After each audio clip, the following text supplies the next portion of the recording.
Everything in a business is the owner's fault. They either hired it, did it, or allowed it to happen.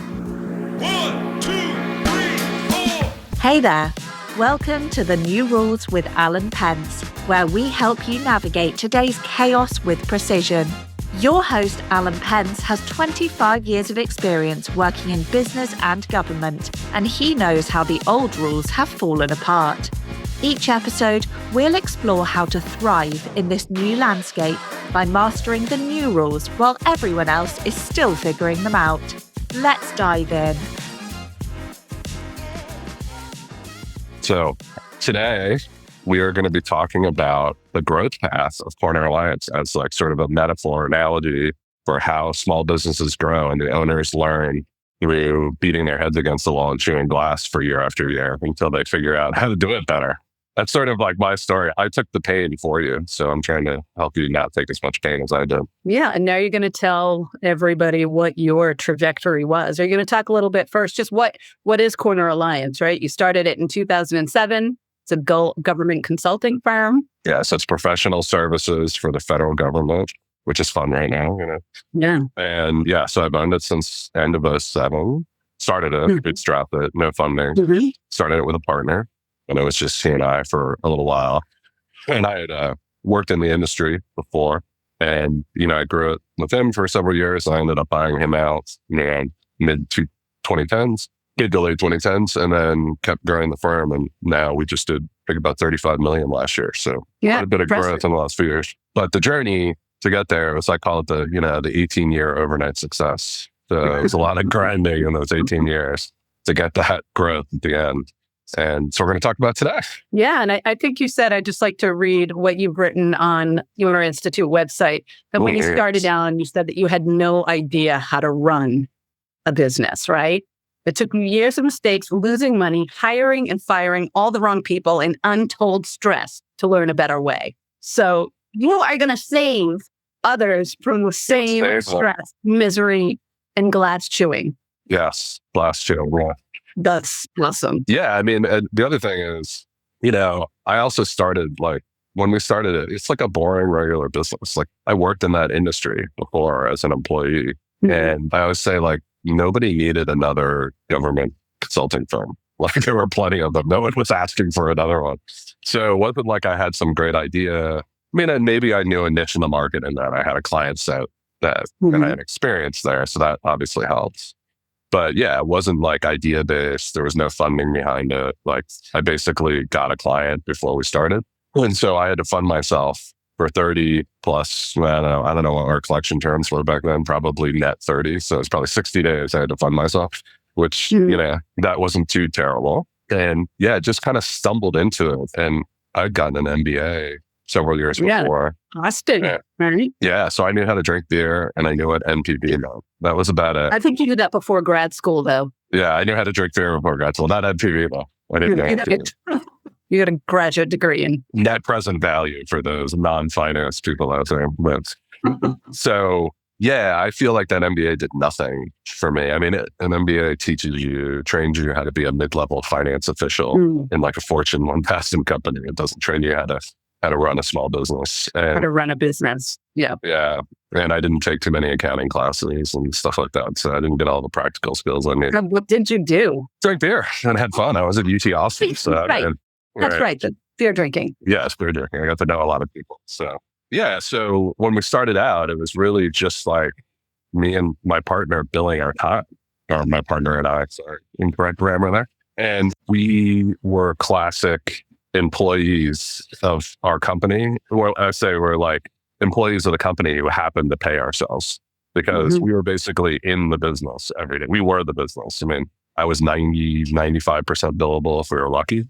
And, we had hired one back office person who really wasn't that experienced with back office stuff. So that wasn't exactly smooth.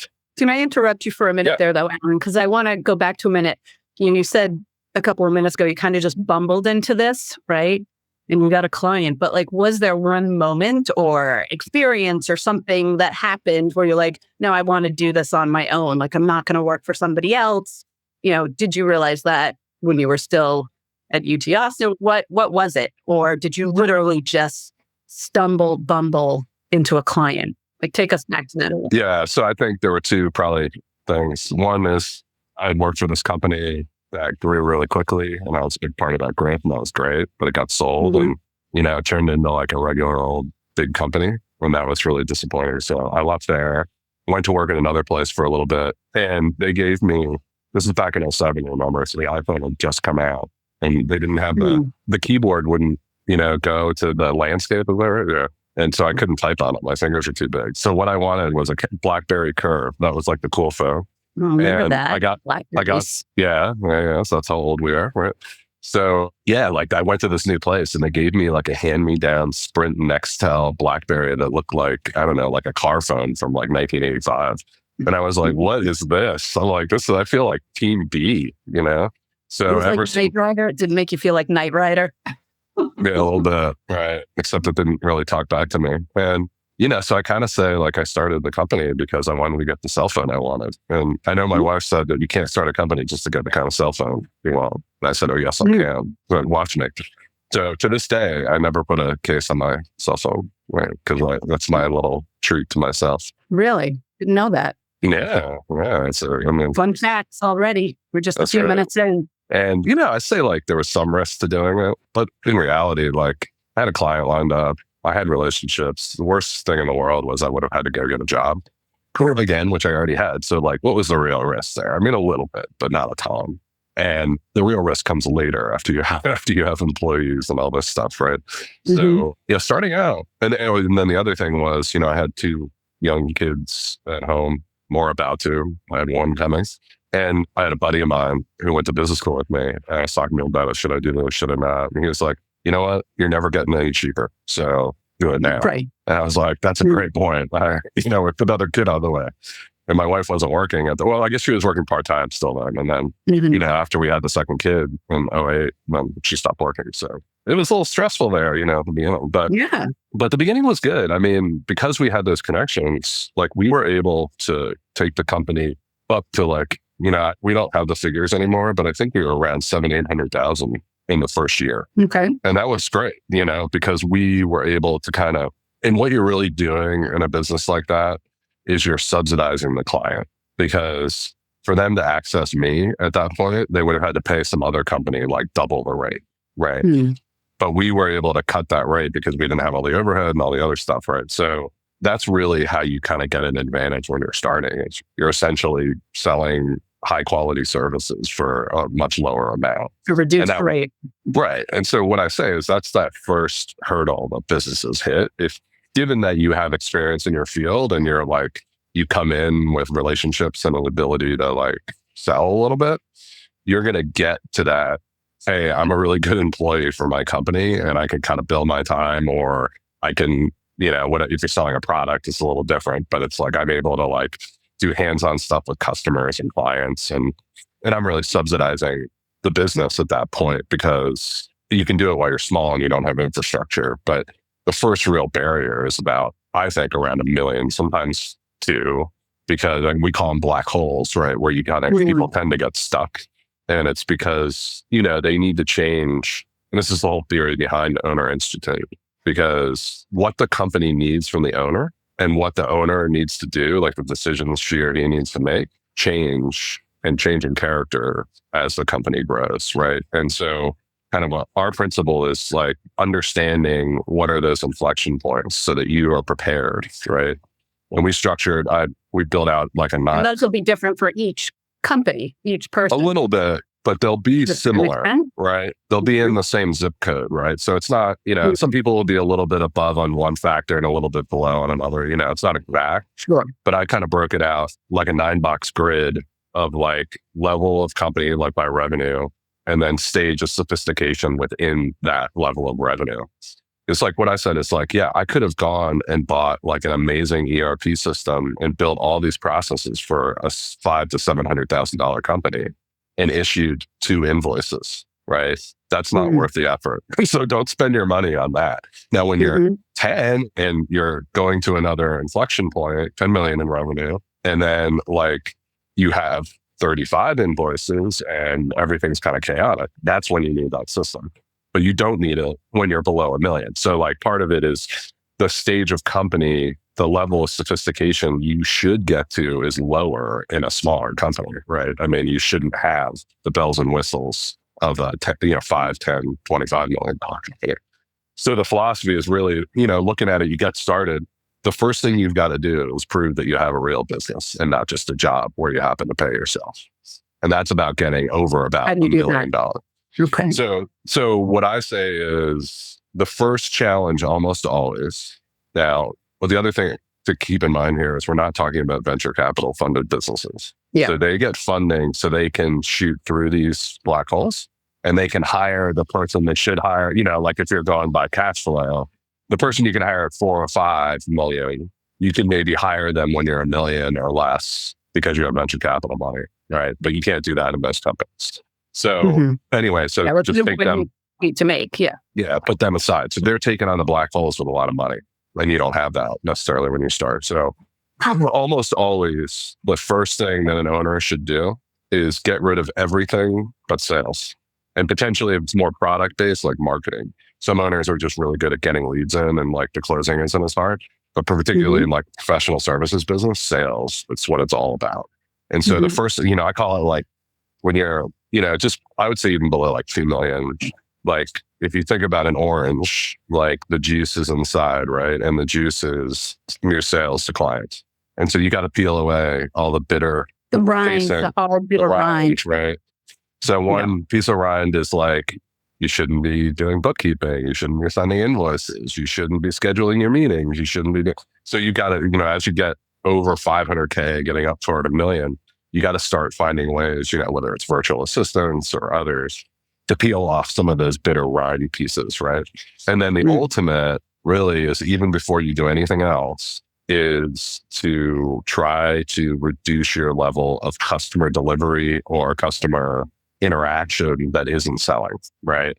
So I know a lot of people that's tough, but it's easier to hire someone to serve a customer than it is to hire someone who can sell a customer. It's a different skill set. And usually the owner is the only one with that. And so I face a lot of business owners who I coach who come in and they're 1.5 million and they're like, I'm going to go hire a sales guy or gal. And I'm like, yeah, good luck with that. Because first of all, you have no system set up for sales. You're kind of just doing it yourself. People are doing it because they like you, right? And they trust you. You're subsidizing yourself because you should be working in another company making more money. And so as a result, there are people out there that can come in and build a sales system from scratch, figure out what you're selling and do it really well. But they make $1.5 million a year and work at Oracle, right? They don't work for you, right? So you're not going to be able to get that guy or gal. And the other thing here, I often see maybe more like 2 million is the other solution is I'm going to get someone who's going to run my business for me. And then I'm going to go do something else. That's a disaster too, right? You have no infrastructure. Right. At this point, we're still talking about around the 1 million mark, more or less. 1.5. So one of the key concepts we have in Owner Institute is our whole methodology is based around the level of owner independence from a business over time and at each stage. And the level of independence and what you can get independence from, or freedom, if you want to call it that, it changes, right? So when you're like below $1 million, the real independence you can get, because you are the business, the real independence you can get is from admin, and then potentially customer delivery when you get a little bigger. So like somebody to your schedule, for example. Right. So you might have been doing yourself even. So like if you can get independence from these like sort of routine road tasks that you might not like and free up time to, you can stay there and just do that. That's fine. Not work more. But usually what you do is you devote that game time to selling so you can get a little bit. Well, that's like the first. Yeah. So that first usually caps out around 2. I mean, sometimes it's 3. But usually what happens is the owners figured out how to sell and sell beyond themselves, because obviously they're not going to be delivering at 2 million. It gets a little, too much work. So they're hiring in people to deliver. And what usually happens is some form of chaos. So, you're starting to pump these customers in. And what was going on before was you did all this stuff by yourself. So you just did it, right? And no one had to learn how to do it. And you didn't have to document it. On and on and on, right? So you start hiring people in and you have no systems to onboard them, train them, teach them, you probably don't even have values and stuff to like help them understand how they're supposed to act. Yeah, you have even work now. So really at that point, what you get is chaos because you're throwing work into the company and the company can't absorb it, most likely. And that kind of goes on from like 2 to 3 up to 5. And really, so the owner gets sucked more back into details of the business. So as you move up these quadrants, unfortunately, you take steps back, right, in certain areas. But the goal is if you are smart about it and don't do what I did and sit there for 2 years, 3 years, 4 years, you can get to the next quadrant where things get better faster, right? Okay. And then you can make a decision, do I want to go on? Because like at the end of each row, it's kind of like 3 things in each row. The end of each row is kind of like a stable part of the business area, like level of the business where you can have like a pretty good stable life. And now your level of freedom and independence is based on how big the company is. So if you really want full autonomy, you got to kind of go through the whole thing. But you can get to levels where, you're working less, you're making more money, and you kind of like the company the way it is. So maybe you don't want to go on and grow because you're going to go back to chaos again every time you go through. And that's something that you would help coaching clients recognize, right? Because the thinking like, of course, we're just going to keep growing and growing and growing. And maybe that's not what they actually envision for themselves. They just think they do. That's right. So you got to be really conscious and know because you're going to make yourself miserable the way I did. Like, I got up to about 3 to, well, I think it was around 4. It was around 3 going into 4 that we really got hit. And like, we were stuck there for 3 or 4 years. I was just reviewing it's like 2012 to 2014, 15. And what was going on? Walk us through a little bit more in detail.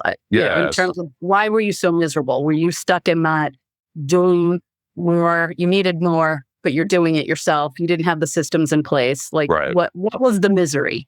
I mean, we did exactly what I said. Like we sold a bunch more work and hired people in and like didn't have any systems to support them. So like, first of all, you're running around putting out fires with clients because you have people working with them who don't necessarily know how to deliver the way you do. Right. You're still trying to sell while you're doing that. And then there was no one in the back office who knew how to run a company of that size. So we had no projections, for finances or anything. I didn't know how to get into the bank account. I mean, we were spending money on no one should spend money on, but no one was really reviewing it. It was like someone would call and be like, oh, we need this. And it'd be like, okay, like they should know processes. So it took, and I say we went in 2014, I think it was. Our accountants brought us into a meeting at the end of the year to figure, because accountants, all they do is figure out how to pay your taxes, right? They don't actually help you run your business. So they came in and they were like, hey, congratulations. You just made $600,000 on $4 million, right? Pretty good. I'm like, awesome. That's so cool. Yeah. Where's my $600,000? Because I don't have it. And, at that point, I called Cash in the business was sort of like a waiter in a New York restaurant. He's there, but you can't get your hands on him, right? So we're sitting there going, where's our cash, man? And then we finally hired this woman who had experience at our old bigger company a couple of years on, and she started doing projections. And then we're sitting there in like maybe late November, early December, we go meet with her a couple of weeks later, and she's like, hey, and you're going to start losing money in January. And so all that cash that we had coming in, most of it was coming in on accounts receivable, was all going to go out accounts, it's all going to go negative and fund deficits because we had some work had reduced. We kind of knew what was going on, but we were trying to ignore it because we knew that meant probably like laying people off, and we didn't want to do that. So we ignored it, right? And then it kept going on. And then we were putting money on our line of credit, which is freaking terrible thing to do for that line of credit is meant to help you when you grow. You're funding the growth until you get paid. We were funding losses. That's not a good thing on your line of credit. So no paycheck in fight necessarily. Yeah. And we've been kind of stuck at this level for several years. And now we started losing money. We're going backwards. And I'm like, oh my God, what is going on here? So that really led me on my journey that I'm talking about today, the owner's journey of like trying to figure out how to run this company better. Right. And what did it need from us? What do we need to be doing? I had no idea. So I started, I was going on YouTube because I wasn't sleeping very well. So I was like going 2 young kids at home, losing, putting debt on a line of credit. And domestic harmony isn't that's got to be tough. Like other things in your life, right? Yeah, it's brutal. So, I found this guy, Greg Crabtree, who runs a company called Simple Numbers, and he's the rare accountant that figured out how to help you run your business. And he had a bunch of principles around how do you measure the output of the labor you're paying for? How do you look at your business every month to figure out where you're going? And so, I started reading him. I started reading some other books like Profit First and, Traction and a few other, the classic, E-Myth Revisited and the classic business books. And I started really understanding, the problem here is like, we're not actually running a business. We're working in it. We're not working on it. And so it's really at that $5 million level, that 3 to 5, where you've got to start working on now you can't do it every day because you're still, the company's small. It depends on you. But that's where you got to start making this transition to working on versus in all the time. And one of the key, go ahead. I was going to say, so at this point, what was the most difficult? Because I'm just thinking, you're going through this whole period now. You're like, how do we get out of this? You're doing all this research yourself. You're not sleeping. At some point where you like, do I keep going or just you're kind of stuck, you have to make that decision, right? Or what was the most difficult decision you had? You have contracts, you have people depending on you. You can't just like walk away, right? So a couple of things. Like one, in the moment, like tactically in the moment, we did have to lay some people off. So that was really hard. It was our first time doing that. And luckily, pretty soon after that, we won another contract. So that really got us out of the hole. So we were lucky.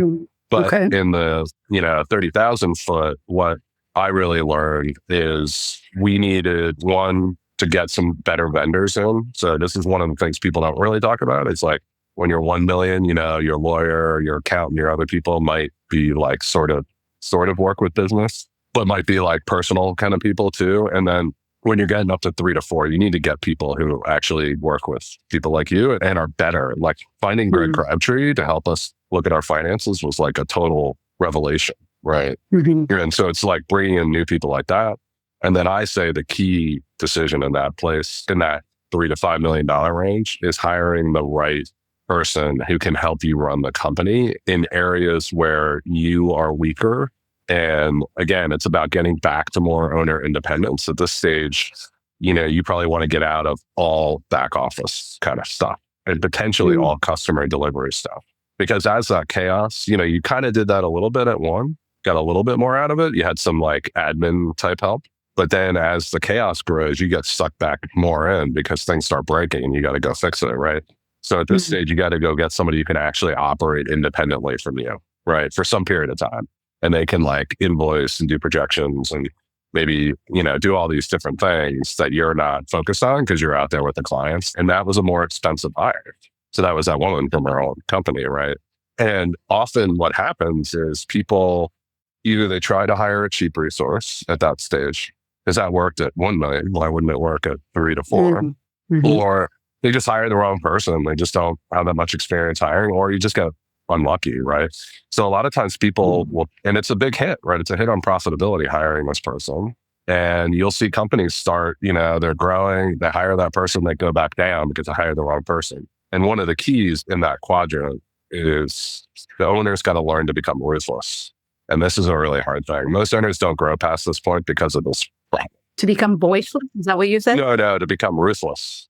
Ruthless. Yeah. So when you hire a new person for that kind of role, it's a 12-month salary that you look at. But what you got to say is, no, I'm just spending 3 months of this to see whether they're good. And they were, because you're going to have to fire them, right? And most people hang on for too long and they try to, they try to coach them. I mean, of course you set people up well, but like the person who's going to work for you there is going to be able to figure stuff out on their own. They have to. And so, and you could spend a lot of time coaching and stuff, and people can change over time. Some people can, but you don't have 2 years to train them, right? You're drowning. So you can't. Did you spend that time in your experience at Corner Line? Did you do that? Did you spend too much time on people you shouldn't have? Can you talk about that? Or was that that's a lesson you learned? Yeah. And I would say that the real lesson on that for me came a little later in our growth. At this point for us, it was really back office systems and helping us get to the point where we were selling more, doing less client delivery, and being more systematic about how we were working on the business. And then the hire worked out. But I've seen it in multiple, and there was one person we did have to move out of back office stuff because it wasn't working well. But she got another job in the company. So it wasn't as wrenching. But I've seen that in multiple companies where they hire the person who's going to help and then they're not that great. And then 6 months later, they're still telling me about how they're hoping they're going to get here. I'm like, it's time to cut it. You know, you don't have time to train them. So we shot up after that. We hit like 7, then 9, then 10, something like that over the next, few years. So like you can see this with these black holes. You'll get stuck for years at 4 million. And all of a sudden you'll fix whatever it is. And then you'll shoot to 7 to 10 real quick because you figured out something real important. But guess what? It doesn't stop. Everything changes. Just keep going. Yes. So then the problem you get in the next phase is like usually sales is going pretty well. And, delivery is variable, but over time you can kind of figure it out, operations delivery. What I find starts happening when you grow is that you've got to start adding leaders into key roles. So before you were I need someone who can operate independently and kind of do back office stuff, right? Now you might need like a dedicated HR person and a dedicated finance person. And like a leadership team. Right. So this is more, the team, I would say a full team is when you're more like 10, but from 5 to 10, you're kind of figuring out who do I need to start putting on that team. So you're making, 2 to 3 out of the 4 hires over that period. And what you'll find is that maybe that person you hired at 3 or other people that were like, because what tends to happen here too is, again, as you launch over 5, certain things kind of break, the scale of it. You're trying to hire new for us, it was new client delivery people and they have an inconsistent quality. Plus we had to go past our existing network because it was just too many people. So that was really tough, learning how to hire, learning how to manage those people, get them out, get the right people in the clients. So that was like a lot of work, but I felt like we were doing it, right? But what happens is in that chaos, there are a lot of people who are heroes or heroines, I call them, right? And so when things break, they just go figure out how to make it work. And those people are awesome and they get you through. But by the time you're getting up to 10, the problem is those people can't get you past that because they don't go into a lane and then structure the lane. They want to be running around fighting fires. And, that's awesome for when you need it. But I mean, I remember a day, when the next kind of black hole was hitting us around 7 to 10, I was saying like, we got to have process over heroics, like no more heroic. If someone does something heroic, that means the process. Process over heroics. Yeah, we need to go figure out the process, right? So I said that. I didn't know how to do it. I just said it for month after month until we started like actually looking at documenting, hey, when we onboard somebody, this is what we do. And so then we started doing that, right? And the people who were the firefighters had a lot of trouble with it. And so I spent 3-4 years basically with those people either quitting or us having to fire them. And so we had to change over 50% plus of the team to get there because they just couldn't do it. It makes sense though, because processes, if they're good processes, right, are sustainable. Heroics aren't. Right. And I mean, they're sustainable in the sense that like you can stay churning and like at some point everybody burns out, but like you can churn for a long time with no process. You just have to grow, right? Right. So like to me, the perfect example here is when you're in that 7 to 10 range. So I said before, back when you're at 1, even up to 5, the owner is the person who sells, right? Or markets or whatever. So that's the only person that can do it. Well, now we're getting to a point where like my method of sales doesn't work anymore to keep growing bigger chunks. Now you got to get bigger chunks at work, right? As the owner, you mean? You as the owner. Right. And I was a delivery guy in consulting. I'd never really been a pure salesperson and didn't know how to work that system quite the way you need to. So like I would start promoting people who are real go-getters and kind of had a sales instinct to try to go build a sales function that I didn't know how to structure myself. And so I called that job being Darth Vader's admiral, right? Like it sounds like a cool job until you get choked to death. Great. Like 6 months later. So I think we went through 3 salespeople who were awesome employees and they all had to leave. It was terrible. I mean, I was just like, it was like ritual sacrifice or something. So what was happening was I was trying to get the hero people and, people emerge from your business that are just good at certain things. and saying, oh, well, they can do anything. So let's have them go do sales. And really at this point, what was needed is to bring in a professional salesperson who knew how to structure an organization, right? They'd been at other companies. They'd been at maybe a bigger company. And so they ran a part of the sales team in a bigger company. Now they want to run their own show. So that was a real key, was getting someone like that. And so then I say every time you double or triple at this point, when you get up to these levels, you're replacing 50 to 75% of at least the leadership team, because that's brutal, right? It's brutal. Yeah. And so again, most owners don't want to do it. And that's why they stay small. And this is my message in Owner Institute, which is harsh, I know, but everything in a business is the owner's fault. They either hired it, did it, or allowed it to happen. Right. So you have to look at yourself. Didn't do something, right? So every time something's broken and you're bitching about something, you got to go look in the mirror and be like, this is my fault. How do I have to go learn how to fix it? Right. Mm-hmm. And I guess you can go get someone to fire people for you. But, I kind of took the Ned Stark view of like, you have to, if you pass the sentence, you got to give the punishment. So, it was really tough. And these are some people I had relationships with for a decade too, and it comes down to people that you hadn't let go, you mean, that you had decade-long relationships with. Yeah. And then I had to do it again at 10 to 15. So you look at it in that 5 to 10 kind of black hole phase. The real thing was actually going back and structuring some processes that I was good at and getting me out of them, because like sales, right? So now sales had to be professionalized and move beyond founder sales.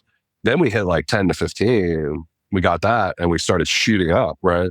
And delivery broke, right? We didn't have consistent delivery. So I had to get rid of a couple of long-term delivery people. Why did delivery broke? Was that a people issue or was that something else? So you're hiring massive amounts of people quickly. You don't have the systems in place to manage at that level. And so while we're trying to react, we've got a high pressure project and the people aren't responding well. And then the people I had in there, they were responding in old ways, but I don't think they knew what to do. And so they were kind of turtling, trying to hide from it. And I just realized, they don't know what they're doing. So I got to get people that know what they're doing. And so there were some people on the team that were really good.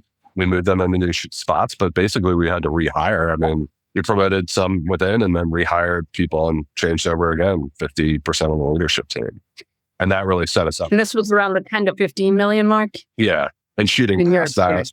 Yeah. Yeah. And then there are other black holes as you go up, right? We're at 35 now. I think we kind of hit a black hole recently and we've been dealing with it now. So I think we're about to take the next, assuming we have a federal government in a couple of months, but so there's nothing I could do about that, but I think we're ready to take the next, and part of the next step was replacing me, right?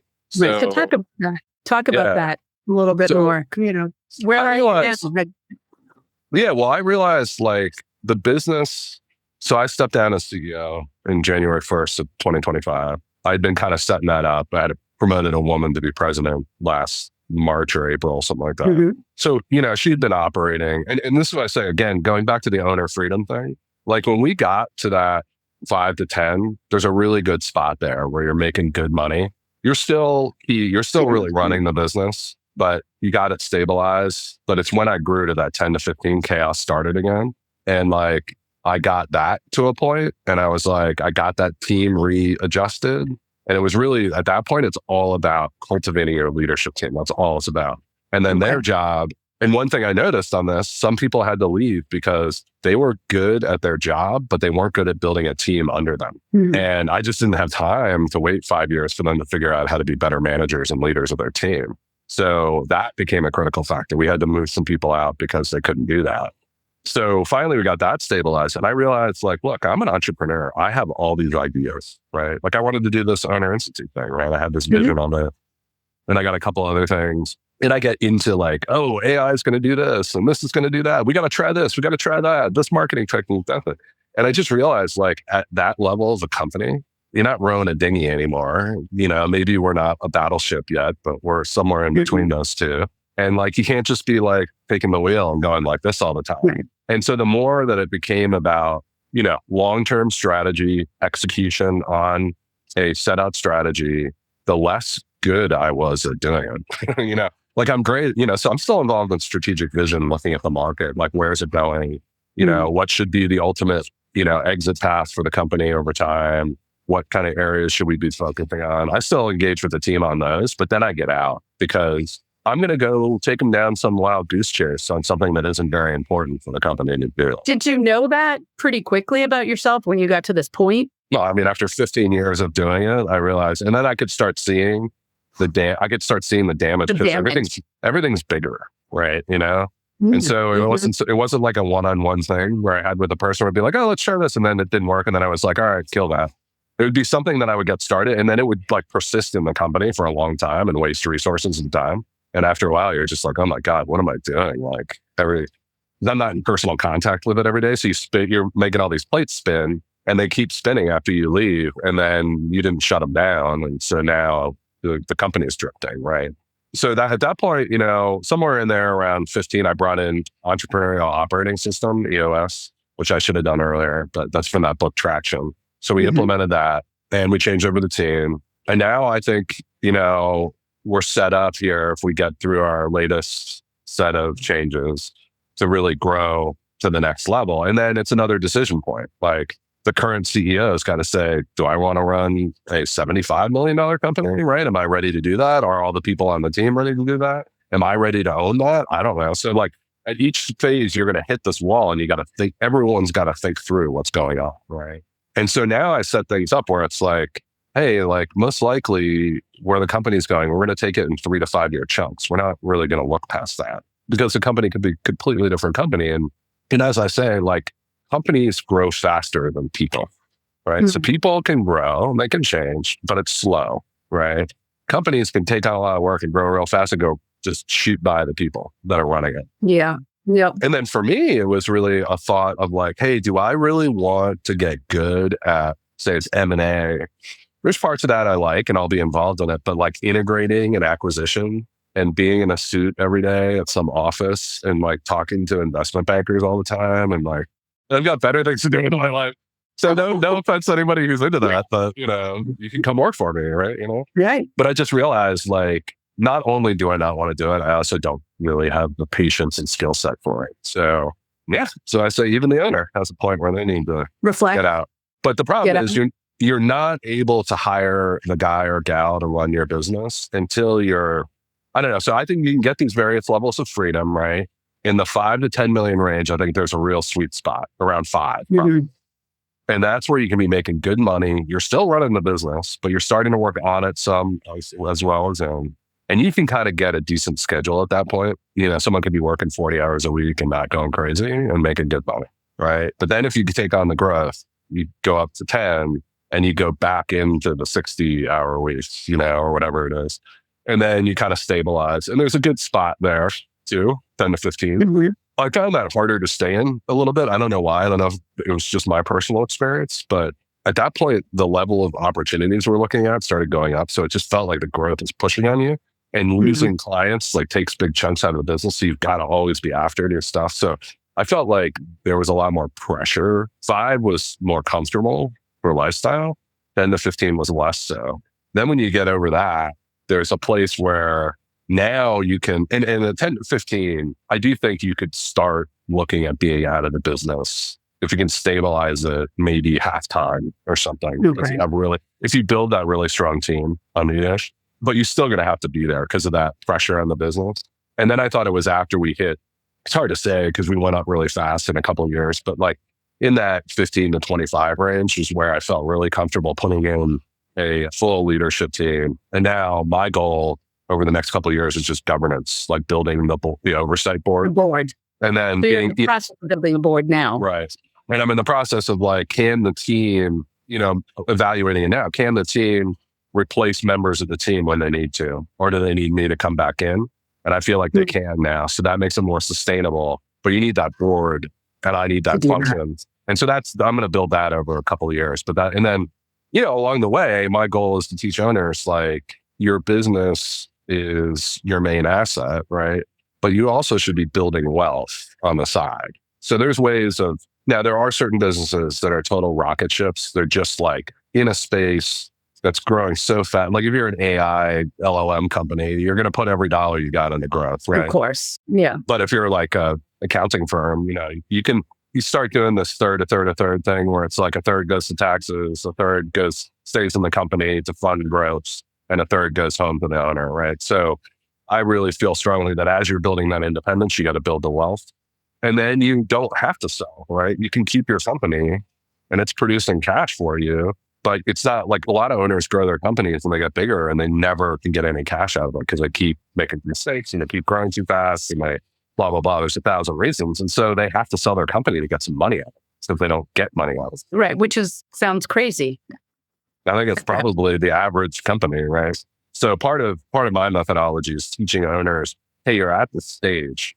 Why don't we get some money out of the company, get it out into, I favor public index funds and stuff like that. Mm-hmm. Not crazy private investments, but whatever. Owners will be owners, and they're all gonna do private real estate deals instead of buying publicly traded REITs. But there's only so much I can do. Hey, there's only so much you can do, even. Right. Yeah.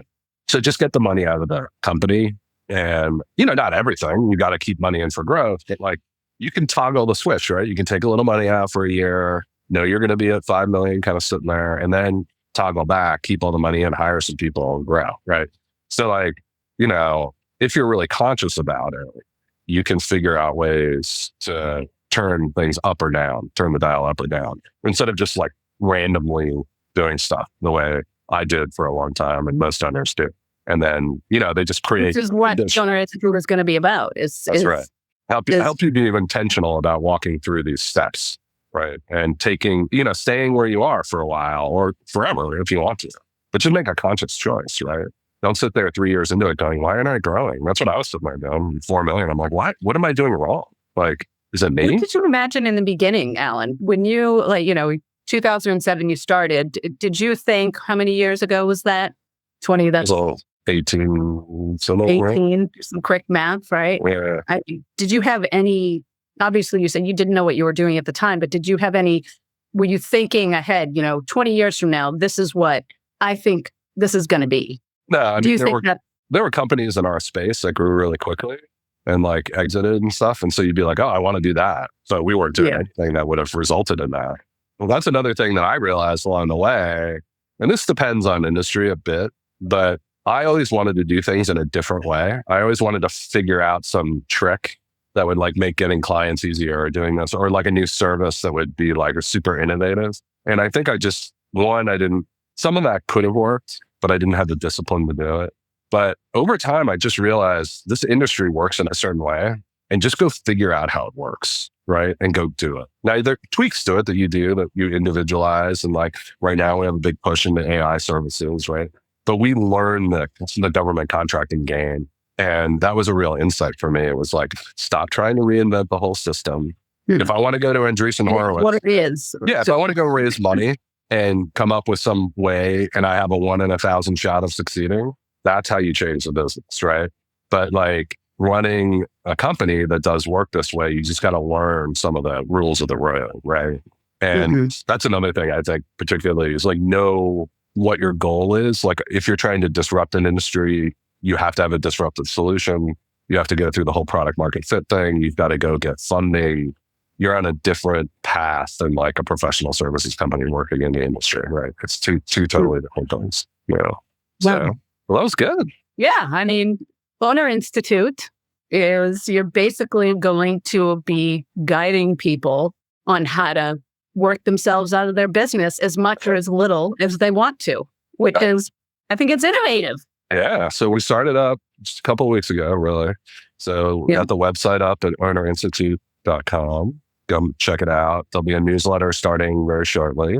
And then I'm putting the finishing touches on our methodology that it's going to be released in the next month or so. And so, we're going to be bringing people in. So I'm trying to figure out a kind of like a way to get the methodology out where there's some amount of that someone can do it on their own a little bit. Yeah. But I think it's probably going to work best with a group or a coach. So we're going to probably try to structure some mastermind accountability group type things around it. And then, some individual coaching. And then I think, eventually we might try to start bringing in other coaches to use who've been through similar experience. You can kind of use the methodology. But I want to grow it into something that that's what I was looking for when I was sitting there late at night. And I found some of it with Greg. I found some of it in other books. Found some of it going to EO or YPO learning events. I found some of it here, some of it there. And it took me 10 years of hunting and pecking to put it all together. So you're bringing this all in one place for people so they don't have to do that. So you just get it faster. Yeah. So that's the key. And just remember the 3 core mistakes are not knowing where you are, right? So not understanding what the role is of the owner at that point, trying to turn the business over to a guy or a gal, right? I'm just going to go, hire someone and then they're going to take it over and go. When it's not ready for the that, golf when you course. don't have the systems in place. Right. And then the third thing is not being willing to make the tough decisions. So not being willing to fire the person you knew for 15 years, That's really it's fine if owners don't want to do it, but I just want them to know why what's happening to them is happening to them so that they can make the choice, right? But those are usually the 3 things that we see is they don't know where they are and what their role should be. They go try to hire someone who can do it all for them, who can, and then they won't make the tough decision. And sometimes that also comes in, like they won't make an investment, that they need to because it's too expensive, something like that.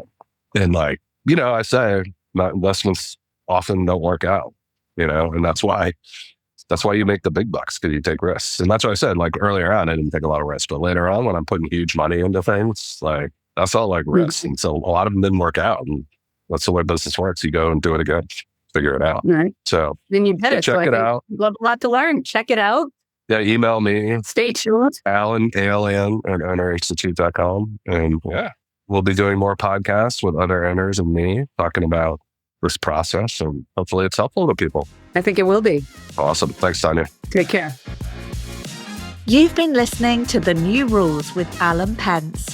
For more insights on mastering the new game, follow at @Pentz, that's APENTZ, on X, and make sure to subscribe to the podcast so you don't miss a single episode.